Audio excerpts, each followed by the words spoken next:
Number one channel के number one show कच्चा चिट्ठा में आप सभी का स्वागत है। आपके साथ मैं हूं सबीना तामंग देशमुख। कच्चा चिट्ठा में सबसे पहले बात अमेरिका और इजरायल के बीच ऐसी टक्कर की जिसने पूरी दुनिया को चौंका दिया। नेतन्याहू इस वक्त अमेरिका से बेहद गुस्सा हैं क्योंकि माना यह जा रहा है कि जो बाइडेन ने एक तरह से इजरायल को सरेंडर करने को बोल दिया। बाइडेन नहीं चाहते कि अब गाजा के अस्पतालों को टारगेट किया जाए, लेकिन नेतन्याहू ने भी बाइडेन को टका सा जवाब दिया है कि जब तक गाजा को पूरी तरह समतल नहीं कर देंगे, बमबारी यूं ही जारी रहेगी।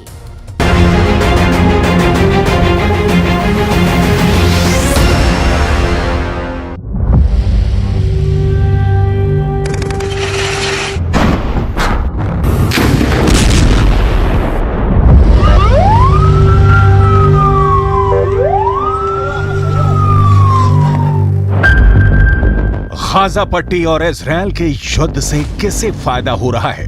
कौन किस पर भारी पड़ रहा है?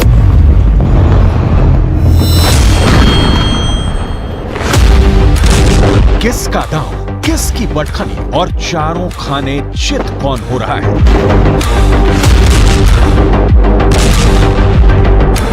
सवाल बहुत है, लेकिन 24 घंटे के अंदर इस युद्ध को लेकर ऐसा नया मोड़ आ गया है कि इजरायल से लेकर अमेरिका तक सब हक्का बक्का है।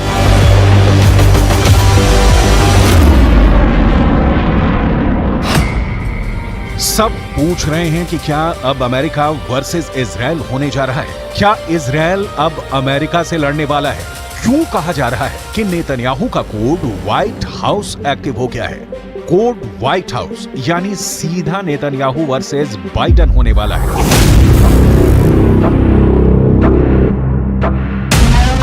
बाइडेन और नेतन्याहू की तकरार के पीछे गाजा का युद्ध है। वहां के अस्पताल हैं जिनको इजरायल के टैंकों ने घेरा हुआ है। लेकिन अब बाइडेन ने ऐसी बात कह दी है कि इजरायल से ना निगले बन रहा है ना उगले, क्योंकि बाइडेन ने नेतन्याहू को बहुत बड़ी मुश्किल में डाल दिया है। बाइडेन ने कहा है कि गाजा के अस्पतालों का बाल भी बांका नहीं होना चाहिए। It's my hope and expectation that there will be less intrusive action relative to the hospital. We're in contact, and we're with the Israelis. Also, there is an effort to take this pause to deal with the release of prisoners, and that's being negotiated as well. With the Qataris are engaged, and so I remain somewhat hopeful. But the hospital must be protected. Biden ने जो कहा उसे देखकर Benjamin Netanyahu का खून खौल गया। Gaza पर उनकी सेना हर तरफ से हमला कर रही है। गाजा पर इजरायल की बमबारी पर ब्रेक लगना मुश्किल हो गया है। 12,000 से ज्यादा लोगों की मौत के साथ गाजा में इस वक्त कब्रिस्तान की जगह कम पड़ गई है।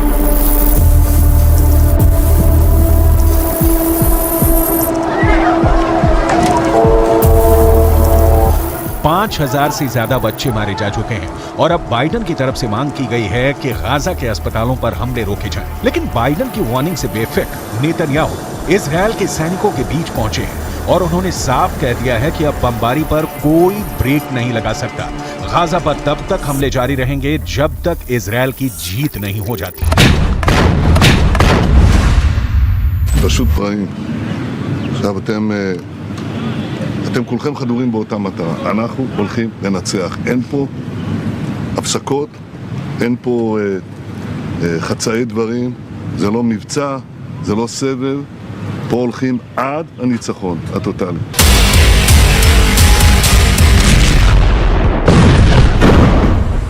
आखिर क्या वजह है कि गाजा और इजरायल के युद्ध को लेकर अमेरिका और इजरायल के बीच टक्कर देखने को मिल रही है?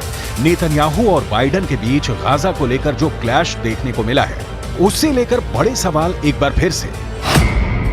क्या अब अमेरिका वर्सेस इजरायल होने जा रहा है? क्या इजरायल अब अमेरिका से लड़ने वाला है? क्यों कहा जा रहा है कि नेतन्याहू का कोड व्हाइट हाउस एक्टिव हो गया है? या ये सब इजरायल और अमेरिका के बीच नूरा कुश्ती है? क्योंकि दुनिया 12,000 लोगों की मौत को लेकर आग बबूली हो चुकी है। इंडोनेशिया से लेकर फिलीपींस तक फिलिस्तीन के समर्थन में प्रदर्शन हो रहे हैं। गाजा में जो मौत का तांडव हो रहा था उसे लेकर दुनिया का एक बहुत बड़ा हिस्सा गुस्से में है और सब जानते हैं कि इजराइल और अमेरिका इस वक्त साथ में है।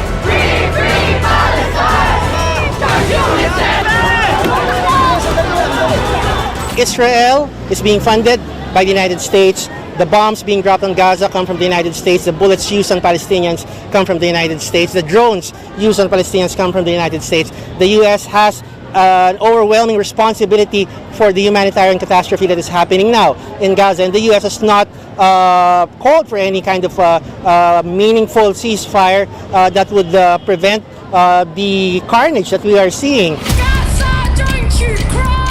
यही हाल यूरोप से लेकर ऑस्ट्रेलिया का है। फिलिस्तीन के समर्थन में यहाँ भी लोग जमा हो रहे हैं, गाजा पर बमबारी का विरोध कर रहे हैं।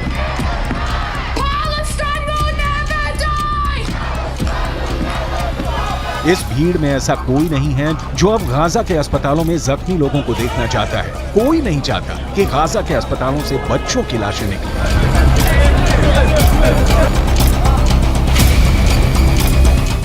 Between Palestine and Israel can be seen as complex, but what's happening right now is very straightforward, and we need a ceasefire. There's no justification for what's happening right now in Gaza, and that's what we're calling for. यही दबाव अब France से लेकर Britain भी पहुंच चुका है। यहाँ हथियार बनाने वाली उन कंपनियों के खिलाफ प्रदर्शन हो रहे हैं जो अमेरिका को गोला बारूद बेचते हैं और फिर वही हथियार और वेपन सिस्टम इजराइल को पहुंचाए जाते हैं। पूरे यूरोप में मांग उठ रही है कि ऐसी कंपनियों का बॉयकॉट किया जाए जो इजराइल की वॉर मशीनरी को चला रही है। Directly responsible for Palestinian civilian lives being taken, for Palestinians being killed. So this factory assembles key components of the Israeli fighter jets that are used to drop bombs on men, women and children in Gaza. And we are trying to stop its production today. So we are trying to stop workers from going in while we're holding this picket line. And people have been turning around and going home and not going into work. And we're trying to stop deliveries coming in and out. So stop any kind of key product movement, which again, so far we've been successful. अब Gaza और Israel के युद्ध को लेकर America का अचानक gear बदलने के पीछे बहुत से मकसद बताए जा रहे हैं। अमेरिका ने शुरुआत में सीज फायर का विरोध किया था। तब ये भी कहा गया कि इजराइल को पूरा हक है कि वो 7 अक्टूबर को अपने पर हुए हमले के खिलाफ कार्रवाई करे। लेकिन अब गाजा में 12,000 लोगों की मौत होने के बाद और खासकर तब जब बच्चों की लाशें दुनिया के हर मोबाइल फोन तक पहुंच चुकी हैं, अमेरिका गोलीबारी रोकने और अस्पतालों को बचाने की बात कर रहा है। इसकी 2 वजह हो सकती है। पहले कि अमेरिका गाजा पर पहले खामोश रहने के बाद अब अपना मानवीय चेहरा दिखाना चाहता है। दूसरा ये कि बेंजामिन नेतन्याहू को लगता है कि अगर युद्ध को लेकर वो कड़े फैसले लेंगे तो घरेलू राजनीति में उनको फायदा मिल सकता है। extent people need to be evacuated from one hospital to another hospital in order to ensure the continuation of care, evacuation routes have to be safe, and the Israeli government has told us as recently as today that there are and will continue to be evacuation routes for people leaving hospital compounds. Netanyahu इस वक्त युद्ध के बीच Israel की घरेलू राजनीति में भी फंसे हुए हैं। उनके खिलाफ कई तरह के आरोप हैं और इस वर्ष की शुरुआत से ही उनके खिलाफ लगातार प्रदर्शन हो रहे हैं। लेकिन नेतन्याहू इस वक्त वॉर जोन में बिजी हैं। वो हर उस मोर्चे पर जा रहे हैं जहां की तस्वीरें हमास को भी परेशान करेंगी और इजराइल में उनके विरोधी भी उसे बचा नहीं पाएंगे।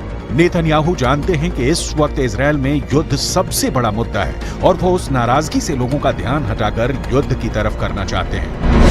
यही वजह है कि इजराइल ने हमास का अस्पताल कनेक्शन भी निकाल लिया है। इजराइल का दावा है कि गाजा के अस्पतालों को हमास अपने अड्डों की तरह इस्तेमाल करता आया है और उसने अब इसके नए वीडियो भी जारी कर दिए हैं जिसमें गाजा के रंधीसी अस्पताल में हमास की सुरंग होने का दावा किया है। You can see the tunnel. The tunnel is let down more than 20 meters down. The rowboat found a door over tunnel. It's part of the same floor and it slides down here. And this is the place where I showed you the tunnel. I want you to see. We are now in the area of the basement of the hospital. I want to show you a room where we found all the gear, the operational gear, what Hamas is holding inside the hospital. Israel की सेना का दावा है कि Hamas ने इस अस्पताल को अपने अड्डे की तरह इस्तेमाल किया है और यही हाल गाजा के बाकी अस्पतालों का भी है।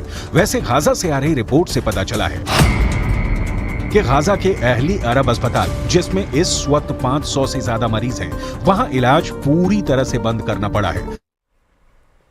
नेतन्याहू के टारगेट पर इस वक्त गाजा भी है और वेस्ट बैंक भी। नेतन्याहू को खतरा यह है कि इजरायल का अगला हमला वेस्ट बैंक से होने वाला है और इसके लिए तारीख भी तय कर ली गई है। जो लोग नेतन्याहू को जानते हैं वो कह रहे हैं कि वेस्ट बैंक से अगर अटैक हुआ यानी कि हमला हुआ तो बेन्यामिन नेतन्याहू उसका गाजा से भी बुरा हाल कर देंगे।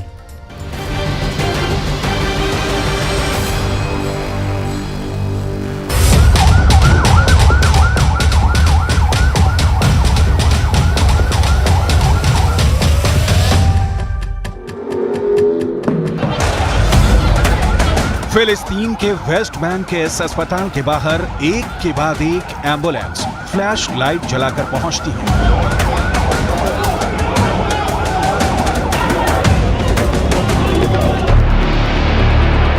पहले का दरवाजा खुलता है तो एक लाश निकलती है।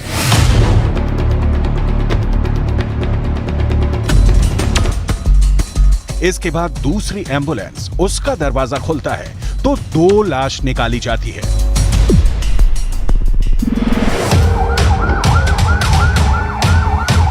अस्पताल में तीसरी एम्बुलेंस आती है तो जैसे हाहाकार मच जाता है। ये एम्बुलेंस एक नहीं, 2 नहीं, बल्कि 3 लाशें लेकर अस्पताल पहुंची है।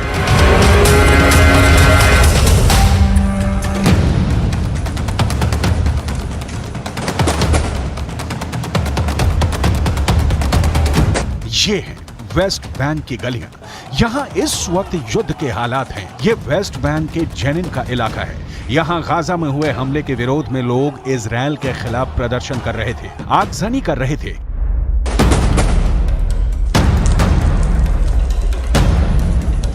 तभी अचानक वहां इजरायल की सेना की गाड़ी आ जाती है, गोलियों की आवाज सुनाई देती है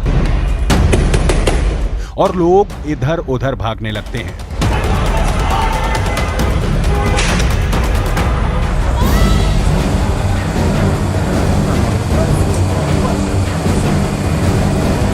अब आपको एक और तस्वीर दिखाते हैं। ये वेस्ट बैंक के तुलकर्म में एक अस्पताल है। यहाँ इजरायल की आर्मी ने एक अस्पताल के एंट्री गेट पर आंसू गैस के गोले दागने शुरू कर दिए। कुछ ही पल में जैसे हाहाकार मचने लगा।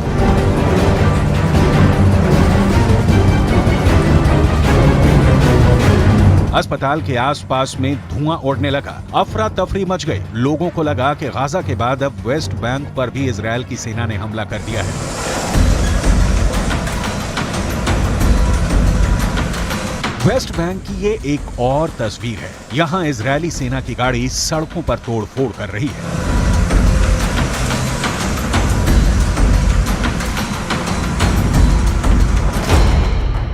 ऐसे में ये सवाल उठ रहा है कि क्या इजरायल अब वेस्ट बैंक को दूसरा गाजा बनाना चाहता है? वेस्ट बैंक फिलिस्तीन का वो हिस्सा है जो गाजा से करीब 20 गुना बड़ा है और यहाँ करीब 30 लाख लोग रहते हैं जो फिलिस्तीनी हैं। यहीं से इजरायल को अब 7 अक्टूबर जैसे हमले का खतरा सता रहा है।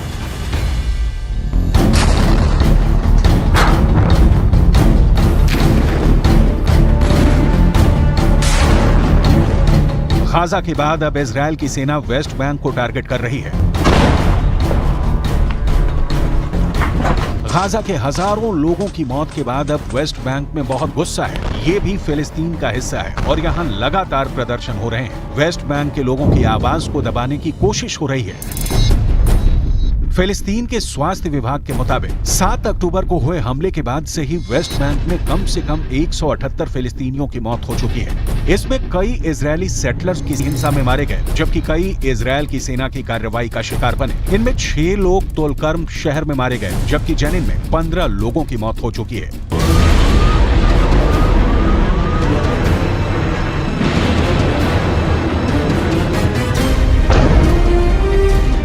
ये पूरी दुनिया जानती है कि वेस्ट बैंक कहने को तो फिलिस्तीन में है, लेकिन उसके बड़े हिस्से पर इजरायल की सेना का कब्जा है।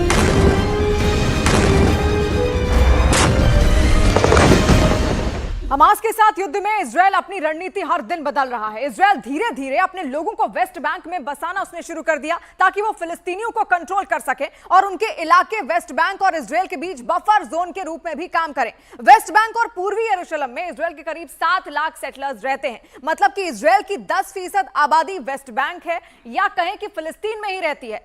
इजरायल ने इन्हें 1967 में हुए युद्ध के बाद से ही बसाना शुरू कर दिया था। इस वक्त आप जो 3 मैप स्क्रीन पर देख रहे हैं उसमें सबसे पहला मैप वो है जिस पर फिलिस्तीन की हुकूमत चलती है, यानी फिलिस्तीन का कंट्रोल आखिर कितना है ये उसको दर्शाता है। इस 18% हिस्से पर फिलिस्तीन के लोग रहते हैं और उन्हीं का कंट्रोल है। जबकि ये दूसरा मैप आप देखिए, इस पर 22% हिस्से का जिक्र किया गया है और ये 22% हिस्से पर फिलिस्तीन और इजरायल के लोगों का साझा कंट्रोल है। मतलब ये कि कहीं इजरायल के लोगों की हुकूमत है तो कहीं पर फिलिस्तीन के लोगों के पास अधिकार हैं और वो अपने अपने तरीके से सारी चीजों को मैनेज करते आते हैं। तीसरा मैप जो इस वक्त आप देख रहे हैं ये वेस्ट बैंक का इलाका है, सबसे बड़ा क्षेत्र, 60% हिस्सा।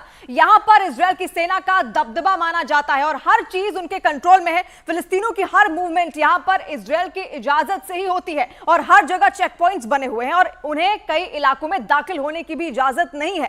यानी वेस्ट बैंक का 60% इलाका पहले ही इजरायल के कब्जे में है।